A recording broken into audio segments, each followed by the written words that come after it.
नमस्कार दोस्तों, भारतीय नेटवर्क कंट्रोल में आपका एक बार से स्वागत है। आज मैं जो वीडियो प्रस्तुत कर रहा हूं आप लोगों के लिए, ये वीडियो बहुत ही इम्पोर्टेंट वीडियो है और इसको लास्ट तक जरूर देखिएगा। आप सभी लोगों से विनम्र निवेदन है कि मेरे इस वीडियो को लाइक शेयर जरूर करिएगा। ये बहुत ढूंढ के वीडियो का डिटेल लाया हूं मैं, और आप सभी लोगों के सामने मैं एक बहुत बड़ा खुलासा करने जा रहा हूं। एक पश्चिम जगत और अमेरिका का कड़वा सच जो कहलाता है। आज यूक्रेन और रूस के युद्ध में जो हमारा भारतीय मीडिया है वो जेलेंस्की को लगभग सारी दुनिया के मीडिया और राष्ट्र नेता हीरो बना रहे हैं और व्लादिमीर पुतिन को विलन के रूप में प्रचारित किया जा रहा है। हद तो तब हो जाती है जब किसी भारतीय मीडिया पर कोई जनरल या कमांडर सच्चाई बताने लगता है अपने डिबेट प्रोग्राम में, उनके एंकरिंग के प्रोग्राम में, तो एंकर उनकी बात को काट देता है और चर्चा को दूसरी ओर ले जाता है। उस मुद्दे को भटका के दूसरे मुद्दे पे ले आता है। इतना दोगलापन हमारे मीडिया में है। और जेलेंस्की कितना बड़ा साजिश करता है, वो पाकिस्तान का दूसरा इमरान है। पता ही नहीं यूक्रेन को ये जोकर कहां लेके जाएगा, किस हाल में करेगा, और ये तो निश्चित है कि ये यूक्रेन को डुबाएगा। वैसे हमारा यूक्रेन की जनता से कोई जाति दुश्मनी नहीं है, लेकिन उस देश का प्रधानमंत्री, हमारे देश के प्रधानमंत्री के लिए इतनी गिरी हुई हरकत कर सकता है, उसके लिए तो कोई भारतीय खड़ा नहीं हो सकता उसके साथ। और हां, भारतीय मीडिया ही उस जोकर को हीरो बना रहा है और पुतिन को विलेन प्रस्तुत कर रहा है। और प्रधानमंत्री जी यूक्रेन का एयर स्पेस इस्तेमाल करते हुए आने वाले थे। वो गए थे जर्मनी। मैं बता देता हूं घटनाक्रम।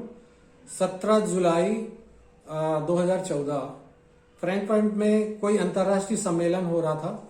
उस सम्मेलन में भाग लेने के बाद जब वो वहां से निकल रहे थे, ये उस टाइम की घटना है। तो जैसे ही नरेंद्र मोदी जी, अब ये कहिए कि ये उनकी अच्छी किस्मत थी जो उस घटना से वो बच गए। तो नरेंद्र मोदी जी की किस्मत कहो या विरोधी दल की बदकिस्मती, काहे होता है ये कि होता ये है कि उनका जो फ्लाइट है जर्मनी से 10 मिनट लेट टेक ऑफ हुआ। 10 मिनट तक वहीं रुका रहता है। कोई तकनीकी खराबी होने के कारण वो वहां पर 10 मिनट खड़ा रहता है। इस बीच में वहां के एयर स्पेस में जो मोदी जी के लिए रिजर्व किया गया था, वहां के मतलब यूक्रेन के एयर स्पेस में, उसी रूट से आ रहे थे वो, उनको रिजर्व किया गया था कि इस एयर स्पेस में इंडिया के प्रधानमंत्री आ रहे हैं, तो इसमें कोई आएगा ना और न जाएगा। तो वहां से गुजरने लगा। और तो इस बीच में होता क्या है कि इस टाइम पे 10 मिनट के लेट के कारण किसी और देश का एरोप्लेन उस रूट पे आ जाता है, अचानक आ जाता है। और उस देश का नाम है मलेशिया। मलेशिया का एरोप्लेन आता है, एयरलाइंस विमान है MS-17 एयरलाइंस है मलेशियन एयरलाइंस में।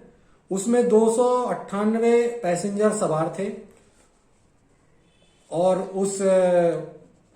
वो पैसेंजर वाला विमान क्रैश हो जाता है।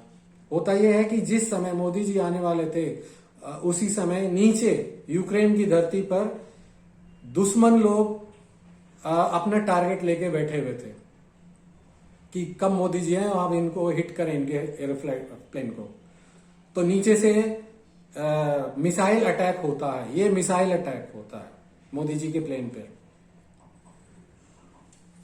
लेकिन उस समय वहां मलेशिया एयरलाइंस का विमान AN-17 उस टाइम आ जाता है और नीचे वाले समझते हैं कि ये उन्हीं का होगा, क्योंकि ये टाइम तो रिजर्व है, कोई दूसरा तो आ नहीं सकता, और वो अपनी मिसाइल से टारगेट को हिट कर देते हैं और विमान क्रैश हो जाता है। नरेंद्र मोदी जी तो बच गए, क्योंकि उनका विमान 10 मिनट तकनीकी खराबी के कारण लेट हुआ। इस बीच में जो 10 से 15 मिनट का फासला होता है, इस बीच में जो उस समय दूसरा विमान वहां से गुजर ही नहीं सकता, और दूसरे देश का दुश्मन को लगा कि यह विमान मोदी जी का है और उन्होंने मिसाइल दाग दी। उनको ये पूर्ण रूप से पता था कि यहां से जो भी विमान गुजरेगा वो सिर्फ और सिर्फ मोदी जी का ही होगा। अब उस टाइम पर तो यह दुर्घटना करार दिया गया था, यानी भूल चूक करार दिया गया था। कोई भी सत्यवादी भारतीय चैनल ने उस न्यूज को जोरदार तरीके से नहीं उठाया और ये बात मीडिया द्वारा एन कैन प्रकरण से दबा दी गई। यूक्रेन का कोर्ट में जो भी ये यूक्रेन वाली कोर्ट में ये मामला चला ही नहीं। ये तो भारतीय कूटनीति की ही जीत थी कि नेदरलैंड की कोर्ट में इसका मामला चला। 4 लोग गिरफ्तार किए गए इस मैटर में, और उसमें से एक का जो स्टेटमेंट आया उसका नाम इगोर ग्रिस्क्रीन था। उसने अपने स्टेटमेंट में कहा कि मैं केवल ये कह सकता हूं कि मलेशिया का बोइंग विमान MS-17 पर हमने हमला नहीं किया था, वो प्लेन हमारे टारगेट में नहीं था। यानी वो प्लेन उनके टारगेट में नहीं था, वो तो बाई चांस हो गया, टारगेट तो मोदी थे। वो टारगेट में था नहीं। इतनी गिरी हुई हरकत किया है यूक्रेन का प्रधानमंत्री उस टाइम। ये बयान उसने इंटरनेशनल कोर्ट में दिया। ये पब्लिक डोमेन में है, इंटरनेशनल में, और ये मामला यूक्रेन की कोर्ट में भी नहीं चलाया गया। ये मामला तो नीदरलैंड की कोर्ट में चला। वर्तमान में जो बेचारा सत्यवादी हरिश्चंद्र जेलेस्की बन रहा है, बेचारा जो कहते हीरो बन रहा है, कूटनीति के दबाव के कारण ये जानकारी उसको देनी पड़ी उस टाइम। और 2020 में नीदरलैंड की कोर्ट ने यह स्टेटमेंट निकाल के दिया था। ये तो दबाव के कारण हुआ ना मोदी जी के, कि भाई कारण क्या है। ये तो आप सभी सोच सकते हैं कि इतने बड़े स्तर पर साजिशों का दौर चल रहा है भारत और दुनिया के अन्य देशों के विरुद्ध, और ये किसके द्वारा? केवल और केवल मात्र अमेरिका और पश्चिमी जगत, जिसमें कुछ यूरोप कंट्रीज शामिल है। व्लादिमीर पुतिन ने पहले तो जो दावा किया था कि यूक्रेन में अमेरिका का बायो वेपन्स, जैविक हथियार बनाने के कई लैब चला रहा है यूक्रेन। अभी कल ही की न्यूज में निकल कर आया कि बायो वेपन्स बनाने का रिकॉर्ड भी मिल गया है। यानी पुतिन साहब की बात सही साबित हुई। ये सब कुछ आप लोगों को गूगल में मिल जाएगा, थोड़ी सी मेहनत करके आप देख लीजिए, सब मिल जाएगा, सारा डिटेल। आज जो कुछ पुनीत कह रहे हैं वो वस्तुतः सत्य होता दिखाई दे रहा है। ये सब पैसों का खेल है। अपनी महत्वाकांक्षा के कारण जेलेंस्की और यूएस पूरी दुनिया को खतरे में डाल चुके हैं। ये जो बड़ी बड़ी बातें कर रहे हैं ना राष्ट्रभक्ति की यूक्रेन में, जेलेंस्की पहले ही यूक्रेन छोड़ चुका है, ये सभी को जान लेना चाहिए, और किसी अन्य देश में है, और वह जनता को मरने के लिए छोड़ गया और देश और दुनिया को मूर्ख बना रहा है। युद्ध में पूरे देश को झोंक कर लंबे लंबे भाषण दे रहा है, और बेचारी आम जनता मर रही है। कुछ दिनों के बाद ये बात सामने आएगी कि वो कहीं दूसरी जगह से वीडियो रिकॉर्ड करके भेज रहा था। ये तो पक्का जरूर आएगा। कुल मिलाकर ये न्यूज वर्ल्ड ऑर्डर का जनरेशन है, न्यू वर्ल्ड ऑर्डर का जनरेशन हो रहा है। अमेरिका हो या यूरोपियन देश हो, इसके लिए खतरा हो चुका है, इनके लिए खतरा हो चुका है। इन सब घटनाओं पर इसका जो मेन विलन है वो जो बाइडन ही है। 2024 आते आते जो बाइडन के ऊपर इतना दबाव बनेगा कि हो सकता है ये अपना प्रेसिडेंट पद बीच में छोड़कर निकल ले। मुझे लगता है कि अमेरिका की जनता को सोचना शुरू कर देना चाहिए कि अब युग परिवर्तन का समय शुरू हो चुका है। शायद आगे अमेरिका के लोगों को सोचने का मौका भी ना मिले बाद में कि अब वो सुपर पावर थे कभी। अमेरिका के पतन का पहला कदम अफगानिस्तान था, दुम दबा के जो भागे थोड़े से टेररिस्टों के सामने से। दूसरा आत्मघाती कदम यूक्रेन में उसने कर दिया, उठा दिया। आज की तारीख में ये जो बातें बिल्कुल कल्पना से परे लग रही हैं, ऊपरी तौर पर कल्पना ही लग रही है, लेकिन ये सब होते हम और आप देखेंगे, जरूर देखेंगे। पुतिन साहब अपनी जगह ठीक है। आने वाले समय में ये घटना रूस और यूक्रेन की अमेरिका और यूरोप को बहुत बड़ा सेटबैक देने वाली है। ना ही अंतर्राष्ट्रीय नई राजनीति का सृजन यूएस और यूरोप रहेगा। इस अंतर्राष्ट्रीय जो नया परिदृश्य बन रहा है ना, इसकी शुरुआत अमेरिका और यूएस से ही होगी। अब चेंज हो रहा है, सब कुछ चेंज हो रहा है। मैंने कल के वीडियो में बताया था कि ये युग परिवर्तन का समय है, और इस युग परिवर्तन में देखिए अब क्या क्या होता है आगे। मामला तो और भयानक रूप लेगा जब चीन ताइवान पर अप्रैल के अंत में अटैक करेगा। ये योजना बन चुकी है। सीधी सी बात है, जगत के ठेकेदार जो अभी बने बैठे हैं वहां पर तो वो एंट्री लेंगे ही, और लेनी पड़ेगी, और फिर होगा महायुद्ध। इन युद्ध प्रेमी देश का नाम है अमेरिका और उसके पिछलग्गू यूरोपीय देश। यूक्रेन तो को जो मात्र अपना प्रयोग कर रहा है अमेरिका, एक प्रयोगशाला बना दिया गया है। वहां पर नकली राष्ट्रवाद खड़ा किया गया। और एक घटना बताता हूं आपको। 6 फरवरी 2014 को की एक रिपोर्ट आई थी। Ukraine over the edge, Russia the west and new cold war, इस नाम की एक रिपोर्ट आई थी। ये रिपोर्ट आई थी 6 फरवरी को।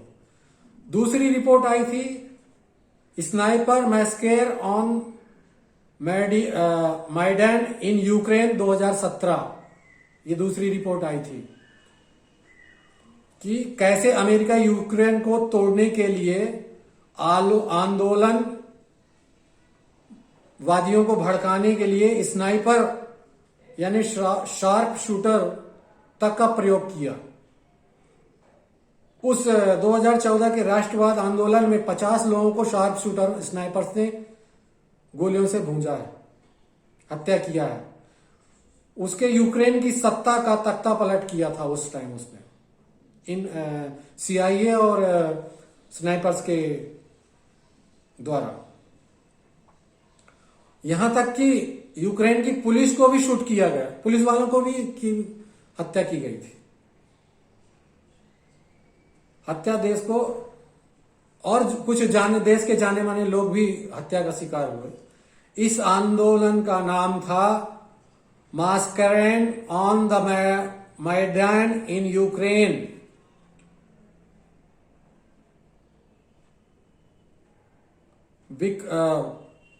2014 में यूक्रेन के पूर्व राष्ट्रपति थे विक्टर